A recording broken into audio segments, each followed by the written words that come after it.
안녕하세요. 한국상담대학원대학교 이남옥 교수입니다. 네, 오늘은 제가 주로 하고 있는 강의와 또 그 강의의 근간을 이루는 이론의 특징들에 대해서 잠깐 소개하고자 합니다. 제가 하고 있는 주요 강의는 체계론적 가족치료, 대물림과 가족치료, 부부상담, 또 이혼상담과 갈등조정, 해결 중심 단기 가족치료, 상담, 시연, 실습 등의 과목을 맡고 있습니다. 제가 소개해드린 그 과목명을 보더라도 제가 하는 그 상담의 특징은 대상이 한 사람이 아니라 어떤 시스템 전체, 부부나 가족, 또 내지는 어떤 큰 단위, 여러 구성원들이 모여있는 집단을 치료한다라는 것을 여러분들이 유추해 볼 수가 있겠습니다. 그래서 제가 하는 모든 강의의 이론적인 배경은 그냥 순수한 심리학적 이론뿐만이 아니라 체계론적 치료라고 할 수 있어서 체계 이론을 많이 근간으로 하고 있습니다. 심리학이 인간을 이해하는 학문이고, 그래서 많은 이 심리학에서 여러 가지 심리치료 상담의 그 기법들이 개발되고 있습니다. 어떤 심리치료는 인간이 가진 정서에 집중하기도 하고, 또 다른 경우에는 인간이 가진 인지 또는 행동 등 여러 가지 다양한 측면으로 인간을 이해하고자 하고, 또 여러 가지 행복한 삶을 도와주는 시도를 하고 있지만, 공통된 특징이라면 한 개인을 본다라는 것이죠. 개인을 통해서 개인이 뭔가 더 환경에 잘 적응하고 본인이 가지고 있는 잠재력과 능력을 발휘할 수 있도록 하는 것이 다양한 또 조금 더 고전적인 형태의 심리치료 상담이라고 볼 수가 있겠습니다. 그러나 제가 하는 치료는 이런 개인적인 특징만 보는 것이 아니라 이 개인이 포함되어 있는 시스템 전체, 맥락적인 측면을 강조하는 것이 또 하나의 특징이라고, 차별화되는 특징이라고 볼 수가 있겠습니다. 그러면 체계론적 치료의 그 기본 가치관을 제가 조금 더 하나하나 설명을 드리고자 합니다. 자, 첫 번째로 사람은 체계 안에서 형성된다. 여러분들이 가지고 있는 많은 개인적인 속성들, 개인적인 특징들을 우리가 소위 성격이라고 하는데, 이런 것은 타고난 것이기도 하지만 본인이 나서 성장한 가족의 영향을 받게 됩니다. 그래서 가족과의 관계 안에서 어떤 특징들이 그 성장 과정을 통해서 형성되는지를 우리가 반드시 이해해야 되는데, 이런 것들을 좀 더 강조하는 것이 체계론적 치료의 기본 가치관이고요.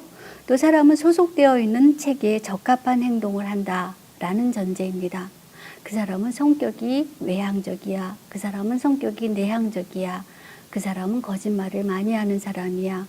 그 사람은 도망가는 사람이야. 이런 것들이 단순한 개인의 특징이라기보다 그 체계가 만들어주는 나름대로의 적응 행동일 수도 있다는 거죠. 극단적으로 이야기하면 아이의 거짓말은 아이가 가지고 있는 성격적인 특징이 아니라 그 시스템에서 어떤 의미로선 직접 간접적으로 적용하고 있는 아이의 적응 행동일 수 있다는 것입니다. 그렇다면 우리는 여기에서 아이 개인에만 초점을 맞출 것이 아니라 시스템 전체에, 시스템에 어떤 역동이 있는가, 어떤 구조가 있는가, 그래서 이 시스템이 어떻게 하면 거짓말을 필요로 하지 않는 시스템을 만들 것인가, 이런 부분들을 함께 고민해야 된다는 것입니다. 또한 체계론적 사고는 순환적 인과관계를 이해하는 것. 자, 우리에게 익숙한 논리는 그냥 단순한 이론적인 인과관계입니다. 어떤 원인이 있으면 그에 따른 결과가 있다. 부부가 와서 이렇게 얘기를 하죠. 부인은 남편한테 잔소리와 비난을 할 수밖에 없다고 얘기를 합니다. 그러면서 하는 이야기가 남편이 원인 제공을 하기 때문에 내가 잔소리와 비난을 할 수밖에 없다라고 이야기하지만, 남편의 입장에서는 아내가 제시하는 여러 가지 기준들이 본인한테 맞지 않기 때문에 자꾸 그런 것들을 어기게 되고 피하게 되는 그런 상황을 만든다라는 거죠. 여기서 두 사람의 논리를 보면 상대방은 원인 제공이고 나는 결과이긴 하지만 이 두 가지는 서로 맞물려 있다는 것입니다. 그래서 체계론적 치료에서는 누가 원인 제공한 것에 대한 관심보다는 두 사람의 상호작용이 순환적 인과관계로 어떻게 맞물려 있는지를 이해해야 합니다. 또한 현실이란 결코 객관적 현실이 아닐 수 있다. 이거는 팩트잖아. 이거는 객관적 현실이잖아. 라고 하지만 이건 역시 관찰자에 의해서 주관적으로 인지되는 것이라는 것을 우리는 기본적으로 인정해야 합니다. 똑같은 상황이라도 어떤 사람한테는 그럭저럭 견딜 만한 상황, 아니면 더 나아가서 행복한 상황으로 비춰지기도 하는가 하면, 똑같은 상황에서도 어떤 사람은 출구가 없는 굉장히 큰 어떤 갈등의 그 상황으로 비춰질 수 있습니다. 그렇다면 객관적인 현실을 바꾸는 것보다는 내가 보는 관점을 바꾸는 것, 이런 것들이 중요하다고 볼 수가 있겠습니다. 자, 문제란 시간과 맥락에 달려있는 구성물이고, 또 문제는 부적절한 서술에서 형성이 된다라는 이야기 역시 뭔가 어떤 객관적인 문제가 있고 원인이 있고 이런 것보다는 우리가 보는 어떤 시간, 유동적인 어떤 맥락, 이 안에서 만들어지는 형성이 되는 우리의 사고, 구성 요소라는 것이고, 또 그런 것들은 언어를 통해서 어떻게 표현되느냐에 따라서 문제가 되기도 하지만, 언어를 통해서 다르게 표현하는 순간 문제가 자연사되기도 합니다.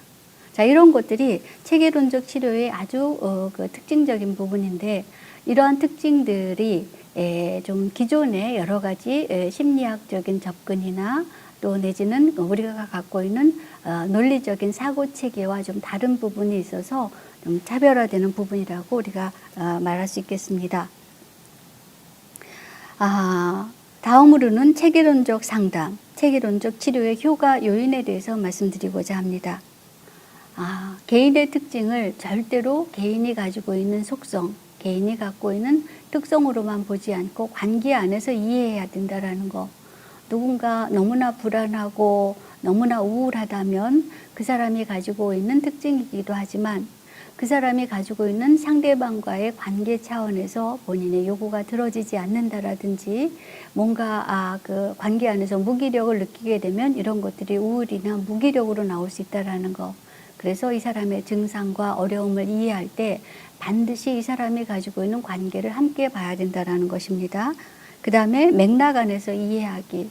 제가 상담을 하면서도 많이 느끼는 건데, 처음에는 부부가 얘기하는, 가족이 이야기하는 굉장히 답답한 이야기가 남편의 알코올, 아내가 갖고 있는 우울증, 이런 것들이 굉장히 서로 맞물려서 어떤 출구를 찾을 수 없는 이야기가 다시 한번 맥락을 크게 해서 원가족 안에서 각자가 겪은 상처라든지 트라우마를 이해하고 나면 훨씬 더 편안한 이야기, 훨씬 더 이해하는 이야기로 전환되기도 합니다.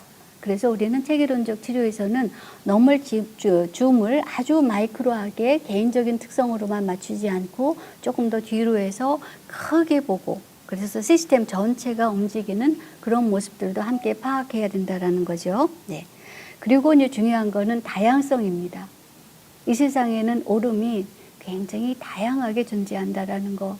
한 사람이 얘기하는 것만 옳은 것이 아니라 분명히 서로 모순이 되지만 다른 사람의 관점도 맞다라는 거. 이런 것들을 다 같이 존중해주는 이런 것들이 이제 결국은 본인의 문제, 본인의 딜레마에서 빠져나오게 하는데, 사실 이렇게 다양한 관점을 이해하기 위해서는 각자가 갖고 있는 심리적인 자아 강도, 자존감, 이런 것들이 올라가야만 다른 사람들의 관점을 수용할 수 있다는 특징이 있기도 합니다.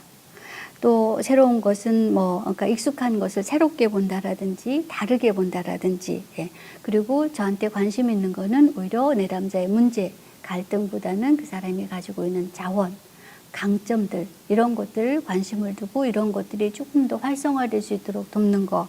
그래서 문제나 이런 것들 대신 목표가 해결 중심이라는 특징이 있습니다. 이런 모든 과정들이 잘 이해되고 잘 변화되기 위해서는 다음과 같은 4가지의 특징이 있어야 됩니다. 상담, 치료라는 것은 사랑, 호기심, 그리고 재미, 그리고 반복이 필요하다라는 거, 연습이 필요하다라는 거, 이런 것들을 잘 감안을 한다 그러면 체계론적 상담 치료의 효과가 극대화될 수 있겠다고 볼 수 있겠습니다. 마지막으로 제가 말씀드릴 수 있는 것은 이제 실질적으로 제가 하고 있는 체계론적 가족 치료의 모델을 아주 간략하게 설명드리고자 합니다. 체계론적 가족 치료의 그 통합 모델이라고 하는데, 이 모델의 특징은 문제 해결, 치료를 넘어선 건강한 가족 치료의 예방적 모델이기도 합니다. 실제로 문제가 있어서 오는 것보다 가족 한 시스템이 건강하게 잘 기능할 수 있도록 구조 조정을 하고, 그래서 좋은 구조 속에서는 각자가 가지고 있는 여러 가지 능력이 좀 더 편안하게, 좀 더 많이 잘 발휘될 수 있는데, 이런 것들을 추구하는 것이 저의 또 체계론적 가족 치료의 목표라고 할 수 있고요. 삶의 질 향상이 문제라는 거죠. 단지 문제 해결이나 갈등 조정이 아니라.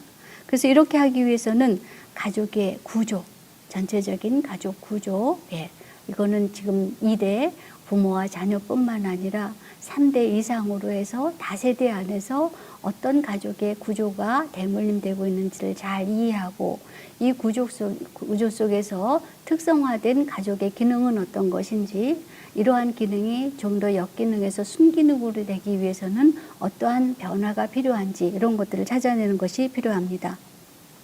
특히 제가 강조하는 것은 다세대 접근인데, 그 부부의 역동을 보면 단지 부부의 역동이라기보다 각자 원가족에서 형성된 개인적인 상처들이 부부의 갈등으로 다시 재현되는 부분이 있기 때문에, 이런 어떤 그 현재의 갈등들을 이해하기 위해서는 각자 원가족에 대한 이해, 원가족에 대한 깊은 어떤 수용, 이런 것들이 필요하기 때문에 저는 다세대 접근을 아주 선호하고 또 활용하고 있습니다. 구체적인 기법으로는 가계도 분석과 가족 세우기라는 기법을 활용하고 있는데, 간단하지만 아주 통합적으로 가족을 잘 들여다볼 수 있고, 또 보다 편안하게, 보다 자연스럽게 변화를 추구할 수 있는 가족 세우기, 이런 것들을 활용하고 있는데, 이러한 부분들은 제가 수업을 통해서, 강의를 통해서 이론적인 접근과 더불어 많은 실습을 하고 있기 때문에 이런 것들이 수업을 통해서 잘 전달되고 있다고 볼 수 있겠습니다. 자, 오늘은 이렇게 해서 제가 갖고 있는 강의들, 또 제가 하고 있는 강의들, 또 그 강의의 근간이 되는 이론적인 특징들을 말씀을 드렸습니다. 감사합니다.